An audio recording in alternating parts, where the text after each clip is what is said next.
You want all of the laws of the universe to be uprooted because you're stubbornly hung up in the lackful vibration? Do you get it? That even the reason that you feel negative emotion is because you are divergent from who you are? When you come into alignment with you and your vortex, with your larger becoming, you begin to radiate the one signal that is emanating there. And when you get your signal, and that's what these workshops are about, when you train the vibration of your human being into vibrational alignment with who you really are, you become a signal of influence because you become a signal not separated. Negative emotion is a separated signal. It's law of attraction responding to both parts of you and tearing you apart. That's what negative emotion is. That's what sickness is. That's what goes wrong. It's the only thing that goes wrong with anyone you ever know and with you. But when you train yourself to become a vibrational match to who you really are, when thought by thought and experience by experience, you train yourself into the loving, worthy, expectant of good things being that you are from your eternal source perspective, then life in this moment transforms. So we call this gathering the art of allowing. It's understanding law of attraction's relationship with the two vibrational aspects of you. Law of attraction is responding to all things. It's like a giant magnifying glass laid across everything. Law of attraction says that which is of the same vibrational essence is drawn. That which is likened to itself is drawn. And you know from your experience with your physicality, you cannot set your radio dial on 6:30 a.m. and hear what's being broadcast on 98.7 FM. The frequencies have to match up. And you can't set your radio dial on, I don't have enough, I've never had enough, I've never had enough, I've never had enough, I've never had enough. That rich bugger over there's got too much, that one's got too much. Probably deals drugs, probably deals drugs, probably deals drugs. You cannot set your radio dial on the absence of what you want and be a vibrational match to the presence of it. Every particle of the universe has within it that which is wanted and lack of it. And your emotions will tell you which way you are in this moment pointing. Your guidance system doesn't tell you your vibrational relationship with anybody else. It doesn't tell you your vibrational relationship with your mother, with your neighbor, with your peer group, with your economy, with your government. Your emotions tell you your vibrational relationship with the expanded, new and improved version of you. So the question that this workshop wants to ask and answer is, when life has caused you to become, are you going? And the answer to that is, oh yes, you're going. So then the next question is, but are you going willingly? If you're reaching for things that feel good, you're going willingly. If you're not, then you're holding yourself in discord. You see, you can't not go. When life causes you to become something, this larger part of you has gone. And the emptiness you so often feel is because you're holding to an idea or a belief that doesn't wholly let you go. Someone's convinced you that there isn't enough of something. And even though you want there to be and you've asked for it, and the source within you is living it vibrationally and queuing it up so that you can have all of the physical trappings and ramifications and freedom of what you're asking for, as you keep looking for the evidence of the absence of it, you hold yourself in discord to your own dreams and goals and wants and desires and preferences, and that's what negative emotion is. Some say, well, isn't negative emotion a sign from God that this thing that I want is bad for me? In other words, I felt pretty good before I knew I wanted that. And now I know I want it, I'm miserable. So isn't that God telling me I shouldn't want it? And we say, no, that's your visceral evidence that you've expanded and you're not going. That's your evidence that you've become something and you're not letting yourself go. And that's why all emotions that you describe as negative emotions feel like emptiness. They're not really empty, but it certainly is you pinching yourself off from the expanded version that life has caused you to become. So the art of allowing is figuring out how to manage your gap. The art of allowing is recognizing who you are, recognizing who you've become, putting your ear to the ground and feeling what you're feeling so that in every moment you can feel whether the thought that you're thinking in this moment is moving you toward or away from who you really are. Toward or away from. Those are the only two choices you have. You can feel a little better or a little worse. You can poison the well and make yourself and others feel worse, or you can clarify the water. In other words, you can reach for thoughts that feel good. You can exaggerate the well-being. You can emphasize patterns of hopefulness, or you can do the opposite. And you can tell in every moment what you're doing by the way you feel. Some would say, some have said, many say it, they often say it. It's a sort of rampage. But it's true. It's true. You want me to defy truth? And we say, yeah. There are a lot of things that are true that you don't want to live. Cancer is true. AIDS is true. Terrorism, murder, mayhem, true, true, true. And when you give your attention to these things that are true, you hold yourself in vibrational discord with who you are. And you feel fear or anger or powerless because you've fixated on something. So what's the harm of looking at something? No harm in anything, but when you look at something for a while, a few seconds really, 17 is enough. When you give your attention to something for as little as 17 seconds, you activate the vibration of it within you. And now you're having a meaningful vibrational relationship with it. But it wouldn't matter if you were having a meaningful relationship with something unwanted if there were not a larger part of you that's having a much more meaningful relationship with who you really are. When you give your attention to something unwanted, you in time make it a truth or a reality. When you look around your planet and you see unwanted things and you state the facts or evidence of these unwanted things, we have to say to you, at one time, it was just an idea that was then thought upon by so many that it became the reality that you are now using as your excuse to make it your reality.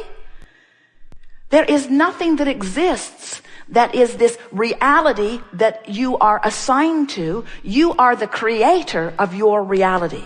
You are the molder and modifier and becomer of new experiences.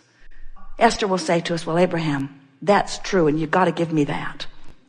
And we'll say, well, we are not denying that it is a true thing, that it exists, that there is fact and evidence that supports the reality of it. We're just asking you why you are activated in your vibration when you know it's something you do not want. When you see something wanted and you say yes to it, you include this wanted thing in your vibration. It's like saying, come to me, this thing I like.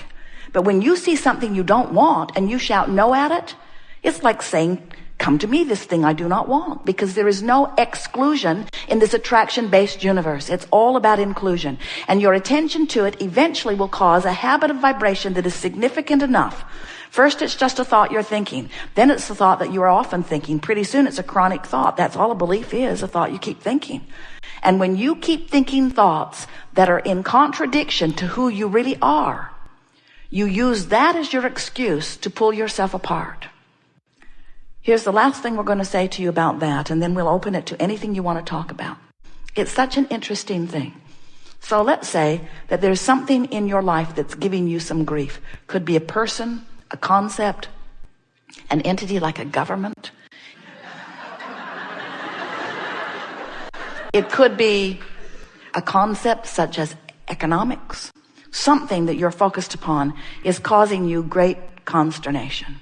So as you look at this unwanted thing, it becomes the basis of many rockets of desire. It becomes the basis of your expansion, because you can't look at what you don't want without asking for more. And you can't ask for more. That contrast which causes you to ask is step one. Source becoming it is step two. You can't stop that from happening. So now, here it is. It has become vibrationally. And all you've got to do is turn toward what you're asking for and find a way to become a vibrational match to it. But how common something else occurs. Instead, you look at the unwanted thing, the thing that caused you to become and expand to begin with, and you use it as your excuse not to expand. And that's why you're extra mad at that. Because it is all vibrationally tied together. When someone that you want to love makes you feel something other than love, You send so many rockets of desire of wanting to love, wanting to love, wanting to love, wanting to love, and when they remain unlovable, and you use what they're giving you as your excuse to feel the absence of the love that they caused you to want, can you feel how annoying they are? That's why we say to you, often, those irritating, obnoxious, hard to live with creatures are your soulmates. You said, from your non-physical perspective, let's go into the physical and harass each other into expansion.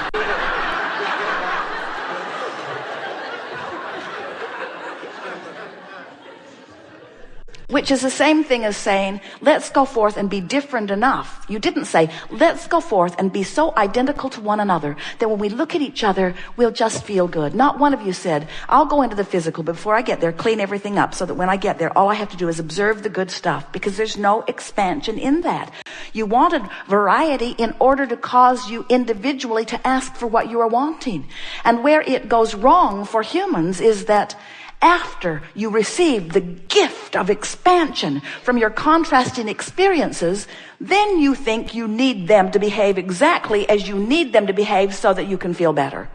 You see how it goes wrong?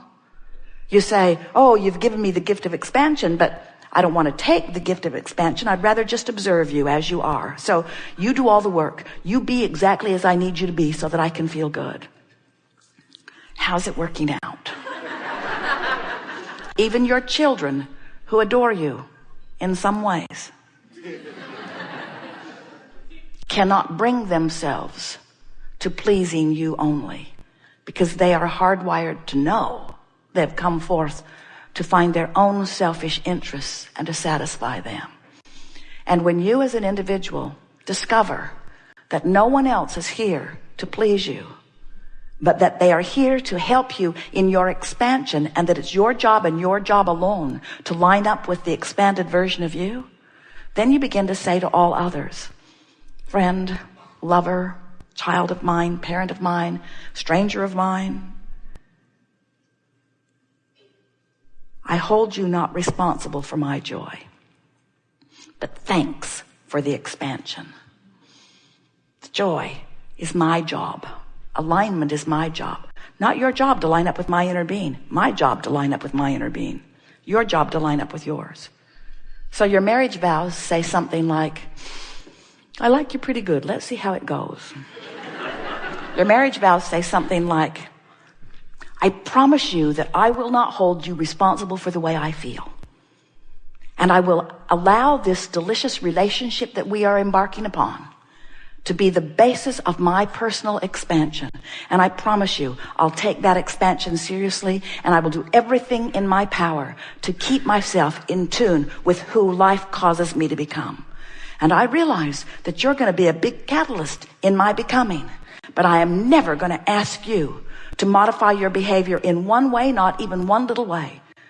The expansion that you help me to accomplish and my alignment with it is completely my responsibility. I take it seriously.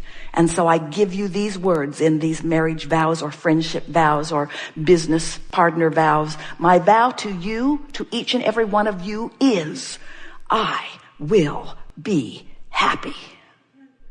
I will be happy. My happiness is my job, not your job.